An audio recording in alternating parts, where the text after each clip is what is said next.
नमस्कार, मैं हूं आशीष त्रिपाठी आपके साथ। न्यूज 18 मध्य प्रदेश छत्तीसगढ़ देख रहे हैं आप। और अब वक्त हो चला है इवनिंग एजेंडा का। और इवनिंग एजेंडा में बात करेंगे, शुरुआत करेंगे इस वक्त की बड़ी खबर से। इस वक्त की बड़ी खबर छत्तीसगढ़ से आ रही है, जहां डिप्टी सीएम टीएस सिंहदेव ने बड़ा बयान दिया। दरअसल प्रधानमंत्री नरेंद्र मोदी के कार्यक्रम के दौरान टीएस सिंहदेव ने कहा कि प्रधानमंत्री बहुत सारी चीजें देते हैं और दे रहे हैं, मैंने कभी भेदभाव अनुभव नहीं किया। राज्य से हम लोगों ने अगर काम किया तो बतौर हक केंद्र सरकार की ओर से कभी हाथ तंग नहीं रहे।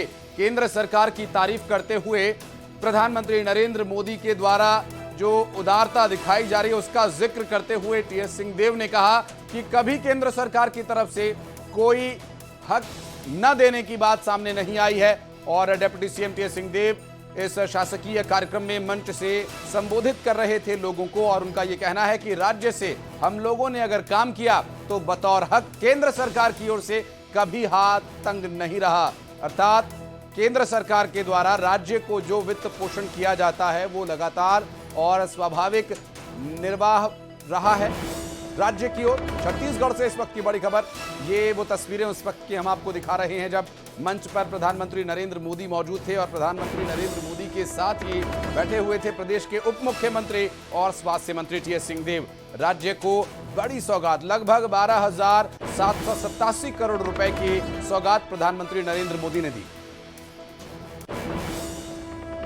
मेरा सौभाग्य है कि छत्तीसगढ़ की धरती पर श्रद्धेय प्रधानमंत्री जी की अगवानी करने का अवसर मिला। छत्तीसगढ़ में सर आपका बहुत बहुत स्वागत है। आज आप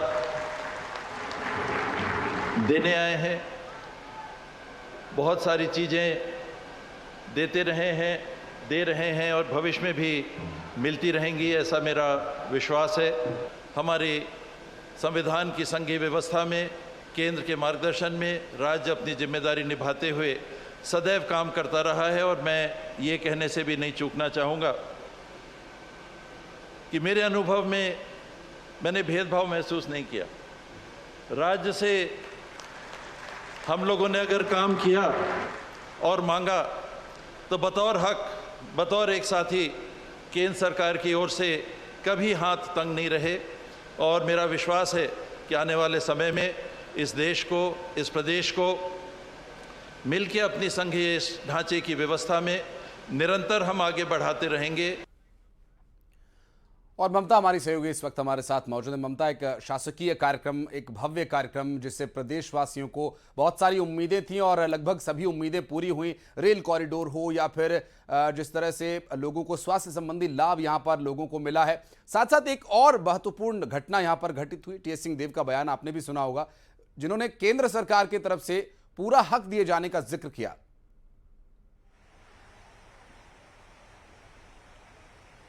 बिल्कुल, देखिए, और ये इस बयान को बड़ा दिलचस्प लेना चाहिए क्योंकि लगातार जो है वो राज्य सरकार केंद्र सरकार पर निशाना साधती रही है।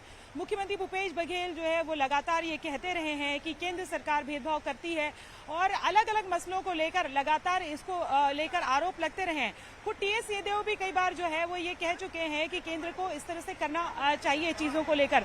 लेकिन आज जब प्रधानमंत्री नरेंद्र मोदी के साथ वो थे, उनके स्वागत की जिम्मेदारी उनके ऊपर थी और उन्होंने अपने भाषण में कहा कि केंद्र सरकार से लगातार सहयोग मिलता रहा है। और उन्होंने ये कहा कि मुझे संकोच नहीं होगा। और इसी पर पूर्व मुख्यमंत्री डॉक्टर रमन सिंह, जो बीजेपी के राष्ट्रीय उपाध्यक्ष भी हैं, उनसे भी बयान लिया गया। तो उनका कहना था कि खुद 7 जुलाई को भी जब यहाँ पर प्रधानमंत्री नरेंद्र मोदी आए थे तब मुख्यमंत्री ने कहा था कि लगातार केंद्र का सहयोग मिलता रहा है और आगे भी मिलता रहेगा। डॉक्टर रमन सिंह ने भी ये कहा कि आगे भी ये सहयोग मिलता रहेगा। तो जाहिर तौर पर अब देखना ये होगा कि कल किस तरह की बयानबाजी होती है। बीजेपी को एक बड़ा मौका मिल गया है और बीजेपी जब राज्य सरकार लगातार ये आरोप लगाती रही है कि केंद्र से कोई सहयोग नहीं मिलता है तो जाहिर तौर पर बीजेपी ये कहती रही है कि राज्य सरकार जो है वो गलत आरोप लगा रही है। अब चूंकि खुद उप मुख्यमंत्री टीएस सिंहदेव ने यह कह दिया है कि लगातार सहयोग मिलता रहा है और जितनी अपेक्षा रहती है उतना सहयोग मिलता रहा है, अपेक्षा पूरी हो रही है और केंद्र सरकार सभी काम राज्य के लिए कर रही है। इस पर एक रिएक्शन हम ले लेंगे। धनंजय ठाकुर साहब हमारे साथ जुड़ गए हैं कांग्रेस पार्टी से। धनंजय जी, जिस तरह से उप मुख्यमंत्री टीएस सिंहदेव साहब ने मंच से इस बात का जिक्र किया कि केंद्र के द्वारा जो सहयोग है वो लगातार और निरंतर मिलता रहा है और आगे भी मिलता रहेगा, इसकी उम्मीद है। ये पार्टी स्तर पर क्या कोई कमजोरी रहेगी आगे, चूंकि लगातार कांग्रेस पार्टी की तरफ से इस बात का जिक्र किया जाता रहा है कि केंद्र सहयोग नहीं कर रही है, इस बयान से विरोधाभास नहीं होगा? हमको समझना होगा जी, एक शासकीय कार्यक्रम हो रहा है जिसमें इस देश के प्रधानमंत्री जी आते हैं और स्वाभाविक। प्रधानमंत्री जी के साथ माननीय उप मुख्यमंत्री जी वहाँ पे मंच में आसीन रहते हैं और जो सहयोग अभी तक मिलता था उस संदर्भ में उन्होंने बात कही। वहीं दूसरी बार आप चले जाइए, जब नरेंद्र मोदी जी एक राजनीतिक सभा को संबोधित करते हैं तो कितने सारे आरोप राज्य सरकार पर लगाते हैं जो बेबुनियाद आरोप है। जैसे नरेंद्र मोदी ने कहा कि प्रधानमंत्री आवास को नहीं मिला गरीबों को, इसलिए स्वयं नरेंद्र मोदी जी जिम्मेदार है। मुख्यमंत्री माननीय भूपेश बघेल जी ने अभी 7.5 लाख से अधिक मकान जो आवासहीन है उनको देने के लिए उनसे जो पत्र लिखकर मांग की है, वो नरेंद्र मोदी जी को उसको रायगढ़ की सभा में तो घोषणा करना था कि मुख्यमंत्री जी ने 7.5 लाख मकान जो मांगे हैं उसकी मैं यहीं पे देने की घोषणा करता हूँ। वो तो वहीं पे घोषणा किए नहीं नरेंद्र मोदी जी, क्योंकि राजनीतिक कार्यक्रम में थे। और वहां पे आप देखेंगे जो गरीबों को लेकर जो झूठ बोलने का काम नरेंद्र मोदी जी ने किया है और प्रधानमंत्री पद की जो गरिमा जो होती है उसको तार तार किया है। नीति आयोग का रिपोर्ट बता रहा है कि रमन सरकार के दौरान जो 40 लाख से जो अधिक लोग जो गरीबी रेखा के नीचे थे और भूपेश बघेल जी की सरकार बनने के बाद 40 लाख से अधिक लोग गरीबी रेखा से बाहर आए हैं। यहाँ का किसान समृद्ध हुआ है और किसानों को जब धान के 25 रुपए दिया गया तभी नरेंद्र मोदी की सरकार नियम शर्तें लागू करके रोकने का काम किया है। तो दोनों चीजों में अलग अलग विषय है ना। जो हमें मिला है निश्चित तौर पर एक संघीय व्यवस्था होता है, राष्ट्र का जो जिम्मेदारी होता है उस पर बात की है, लेकिन राष्ट्रीय विषय में जो नरेंद्र मोदी जी ने जो झूठ बोली उसका जवाब दे दें। हाँ, ले लेते हैं, जवाब ले लेते हैं। केदार गुप्ता जी हमारे साथ जुड़े हुए हैं बीजेपी से। केदार जी बहुत स्वागत है। धनंजय जी भी हमारे साथ कांग्रेस से जुड़े हैं। उनका ये कहना है कि वो तो शासकीय कार्यक्रम था इसलिए बहुत संभल कर और बहुत सधे हुए तरीके से उन्होंने बात कही, लेकिन जबकि जो बातचीत हुई वो पॉलिटिकल कार्यक्रम में खुलकर आई और पीएम मोदी ने झूठ तक बोला। प्रधानमंत्री नरेंद्र मोदी पूरे देश की जनता पर राज करते हैं और झूठ बोलने वाले लबरा कहलाते हैं। यहाँ लबरा मुख्यमंत्री हैं।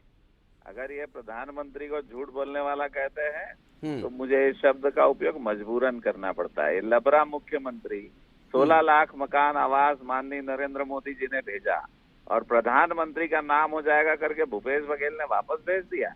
ये लबरा मुख्यमंत्री है। और सबसे बड़ी बात मैं कहूं कि दुनिया भर के भ्रष्टाचार के साथ साथ महादेव सट्टा ऐप, ये सरकार के तार सट्टे वालों से जुड़ रहे हैं। महादेव सट्टा से मुख्यमंत्री सचिवालय से जुड़ रहे हैं। मुख्यमंत्री सचिवालय में अधिकारियों को पैसा दिया है एक एएसआई ने 65 करोड़ रुपया। वो बयान देता है ईडी में, ईडी की चार्जशीट कोर्ट में जाती है। अरे ये ऐसी खतरनाक कांग्रेस पार्टी है जो पैसे के लिए भ्रष्टाचार कर रही, जिसके आईएएस अधिकारी जेल के अंदर है। वहाँ सोना मिल रहा है, हीरा मिल रहा है, करोड़ों रुपया की बेनामी संपत्ति मिल रही है। और उसके बाद फिर महादेव सट्टा है, लाखों करोड़। छत्तीसगढ़ में चर्चा है कि 1 लाख करोड़ रुपए महादेव सट्टा चलाने वालों ने कमाया है और सरकार के अधिकारी इसका संरक्षण देते रहे हैं। मुझे शर्म आती है कि छत्तीसगढ़ की ये सरकार पूरे भारतवर्ष में आज तक किसी ने सट्टे के नाम से मुख्यमंत्री सचिवालय के तार नहीं जुड़े। पूरी दुनिया के नहीं जुड़े। ये इतना बड़ा सट्टे का व्यापार। केदार जी, जो कार्यक्रम शासकीय कार्यक्रम हुआ उसे देखकर उम्मीद थी कि राज्य सरकार और केंद्र सरकार के बीच तालमेल ठीक ठाक लग रहा है, लेकिन जो पॉलिटिकल कार्यक्रम हुआ और जिस तरह से आपकी बात सामने आई और जिस तरह से कांग्रेस के प्रवक्ता बोल रहे थे, लग नहीं रहा है कि अभी सब कुछ जो सामंजस्य वाली दोनों पार्टियों के बीच है वो स्थिति बनेगी। बहुत बहुत शुक्रिया आपका इस पूरे मामले पर जानकारी देने के लिए, बातचीत करने के लिए।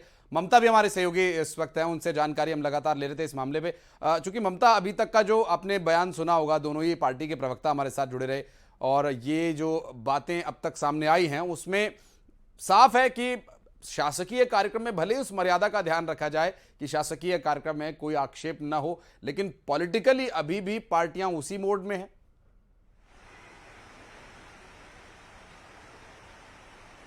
देखिए, चुनावी साल है और थोड़े महीनों में, थोड़े ही समय में आचार संहिता लग जाएगी और शायद तौर पर अभी भी अगर हम बात करें तो दोनों ही पार्टियां जो है उन्होंने एक तरह से कहें कि पूरी ताकत झोंक दी है। प्रधानमंत्री नरेंद्र मोदी जब यहां पर आए थे तो उन्होंने भी यहां पर जो है वो अपील की, यहां पर कहा कि अगर दोनों जगह अगर हम बात करें तो अगर केंद्र और राज्य दोनों जगह बीजेपी की सरकार रहेगी तो योजनाओं का बेहतर लाभ मिल पाएगा। और यहाँ से बीजेपी की सरकार गई है तो कहीं ना कहीं यहाँ के लोग जो हैं वो योजनाओं के लाभ से वंचित रहे हैं। और ऐसे समय में जो राज्य के उप मुख्यमंत्री जो कांग्रेस से हैं उनका ये बयान आता है, वो ये कहते हैं कि केंद्र का लगातार अपेक्षित सहयोग मिलता रहा है। और तब जब लगातार राज्य सरकार ये आरोप लगाती रही है, चाहे वो ओल्ड पेंशन स्कीम को लेकर हो, चाहे धान खरीदी को लेकर हो, चाहे अलग अलग और किसानों के मुद्दे हो, उसको लेकर लगातार राज्य सरकार ये आरोप लगाती रही है। अभी भी धान खरीदी को लेकर अगर हम बात करें तो कि केंद्र सरकार जो है वो अपेक्षित सहयोग नहीं कर रही है, ट्रेनों को लेकर हो, तो ये ऐसे आरोप लगते रहे हैं। और अगर कुछ घंटे पहले भी इस तरह के आरोप लगते रहे हो, स्वाभाविक है क्योंकि ममता देखिए चुनाव है प्रदेश में और बहुत ज्यादा समय भी नहीं रह गया है, तो ऐसे आक्षेप और ऐसी बयानबाजी संभव है कि आगे भी आती रहे। बहरहाल बहुत बहुत शुक्रिया आपका ममता इस पूरे मामले पर विस्तारपूर्वक जानकारी देने के लिए। और इस बीच मुंबई से इस वक्त की बड़ी खबर आ रही है, एयरपोर्ट पर प्राइवेट जेट फिसल गया। दरअसल फिसलने की वजह से जेट के 2 हिस्से हो गए। खराब मौसम की वजह से यह हादसा हुआ बताया जा रहा है। लैंडिंग और टेक ऑफ बंद है अभी। जेट पर 8 लोग सवार थे। ये प्राइवेट जेट जो कि लैंडिंग के दौरान फिसला और इसके 2 हिस्से हो गए। ये तस्वीर सामने आई है एयरपोर्ट से, मुंबई एयरपोर्ट से तस्वीरें सामने आई जहां पर जेट फिसलने की वजह से ये 2 टुकड़ों में 2 हिस्सों में बंट गया। तस्वीर इस वक्त मुंबई एयरपोर्ट से आपको दिखा रहे हैं और अभी इस हादसे के बारे में और डिटेल्स हम जानने का प्रयास करें कि आखिर ये हादसा जिसका परिणाम क्या रहा। चूंकि 8 लोग इसमें सवार थे, क्या वो सुरक्षित हैं सभी फिसलने की वजह से जो ये हादसा हुआ। तस्वीरें हवाई पट्टी से आपको दिखा रहे हैं इस वक्त। 2 अलग अलग तस्वीरें हैं उसी हवाई पट्टी की जहां पर एक प्राइवेट जेट लैंडिंग के दौरान फिसल गया और फिसलने की वजह से ये 2 हिस्सों में बंट गया, 2 टुकड़े इसके हो गए। और फिलहाल मौसम खराब होने की वजह से जो लैंडिंग है, टेक ऑफ है, वो अभी बंद की हुई है।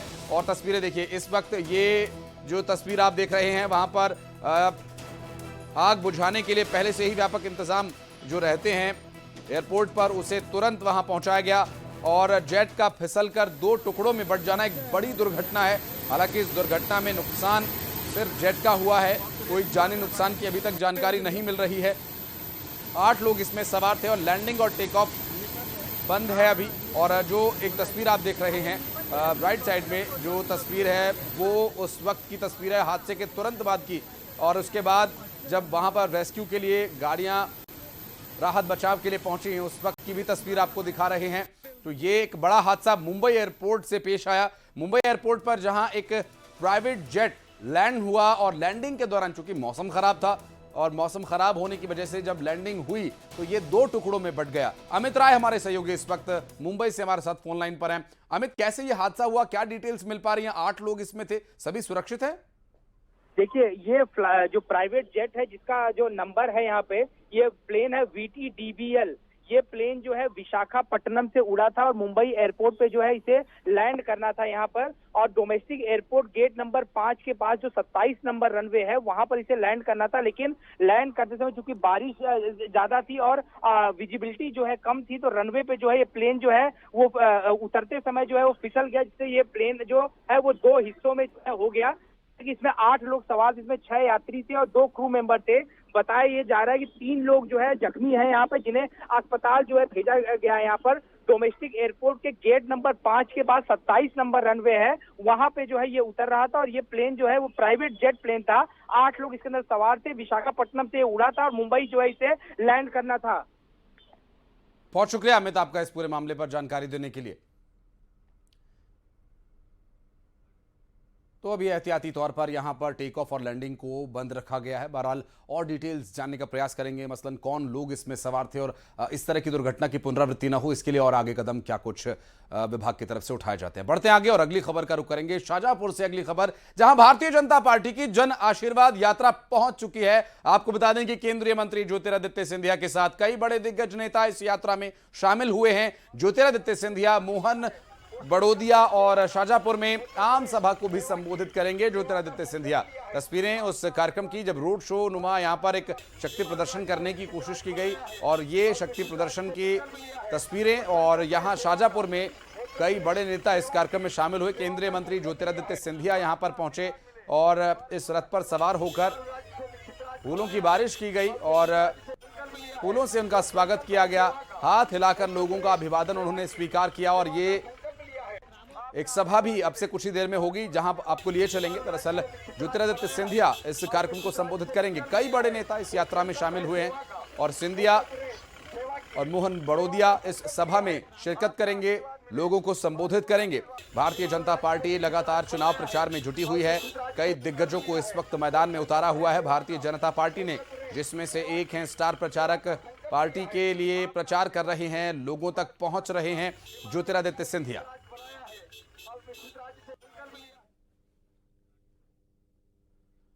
और मध्य प्रदेश में भारतीय जनता पार्टी के लोगों के बीच जाने के लिए, जन आशीर्वाद यात्रा के लिए तैयारी तो पूरी है ही, लोगों के बीच पार्टी जा रही है। बीजेपी की जन आशीर्वाद यात्रा में शामिल होने के लिए केंद्रीय मंत्री पीयूष गोयल ग्वालियर पहुंचे, जहां उन्होंने कांग्रेस और कमलनाथ पर निशाना साधा और साथ ही मध्य प्रदेश में एक तरफा चुनाव होने का दावा उन्होंने किया। उन्होंने कहा कि जनता मन बना चुकी है, प्रदेश में भारतीय जनता पार्टी को बहुमत के साथ फिर से लेकर आएगी।